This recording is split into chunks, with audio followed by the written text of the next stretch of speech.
Hello students, ये आपकी poem my heaven है जिसे रविंद्रनाथ टैगोर ने लिखा है। रविंद्रनाथ टैगोर हमारे भारतीय कवि हैं जिन्हें नोबेल प्राइज़ भी मिल चुका है और उन्होंने गीतांजलि लिखी थी। गीतांजलि के लिए ही उन्हें नोबेल पुरस्कार मिला है। उसी में से ये पार्ट लिया गया है जो आपकी पोएम है माई हेवन। अब माई हेवन में हमारे पोइट क्या बताते हैं ये देखिए। इन दिस पोएम, इस कविता में द पोइट कवि Rabindranath Tagore images of future India. अब फ्यूचर इंडिया क्या हो गया? भावी, भविष्य।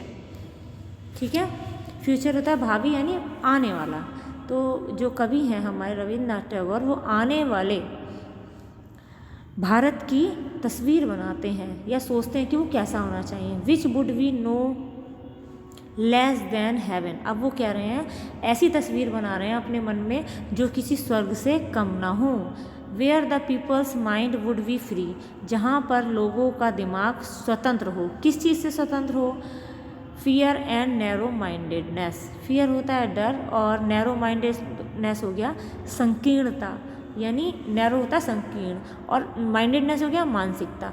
जहाँ पर लोगों का दिमाग किस चीज़ से मुक्त हो? डर और मानसिक संकीर्णता से। ठीक है, अब वो क्या होती है? मानसिक संकीर्णता क्या होती है? वो ये होती है कि हम छोटी छोटी चीज़ों को देखते हैं, ठीक है, गलत सोचते हैं, तो वो होती है मानसिक संकीर्णता। यानी हम शिक्षित होकर भी अंधविश्वासी होते हैं, तो ये सारी चीज़ें मानसिक किस में आती हैं? संकीर्णता में आती हैं। और क्या कहते हैं वो? They would have no distinction of caste, race and language. अब ये कहते हैं हम, दे कौन है? दे वो लोगों के बारे में कहा है। लोग जो है उनमें कोई भी भेद नहीं करेंगे। वो डिस्टिंक्शन क्या हो गया? भेद। कोई भेद नहीं करेंगे किस चीज़ का? कास्ट का, ठीक है, यानी जाति पाति का, ठीक है, और किसका? भाषा का। जो भाषा होती है, अब कास्ट, जाति, रेस, प्रजाति और लैंग्वेज और भाषा, मतलब जो हमारे यहाँ के, हमारे भारत के भावी भविष्य के जो लोग होंगे वो जात, ठीक है, जाति, प्रजाति, भाषा, इन चीज़ में कोई भी भेद नहीं करेंगे, यानी अंधविश्वासी नहीं होंगे। They would not be conservative, और वो रूढ़िवादी नहीं होंगे। रूढ़िवादी, कंजर्वेटिव क्या होगा? रूढ़िवादी, यानी पुरानी चीज़ों को माने हुए हैं, जो ठीक नहीं है तब भी उन्हें माने हैं। सॉरी, तो वो क्या हो गया? रूढ़िवादी हो गया। तो वो कह रहे हैं कि हमारे यहाँ के जो लोग होंगे वो रूढ़िवादी भी नहीं होंगे।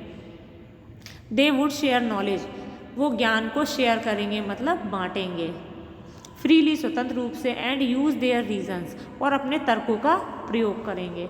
और वो ये भी कहते हैं कि वो अपने ज्ञान को बांटेंगे और तर्कों का प्रयोग करेंगे। किस चीज़ में करेंगे ये भी देखना है हमें।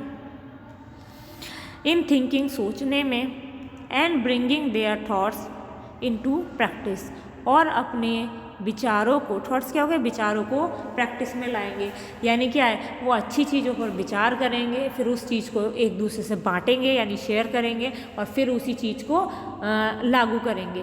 प्रैक्टिस में लाना मतलब क्या है? दैनिक दिनचर्या में शामिल करना। They would follow the path of truth, वो क्या करेंगे? सच्चाई का मार्ग फॉलो करेंगे, यानी सच्चाई के रास्ते का अनुसरण करेंगे।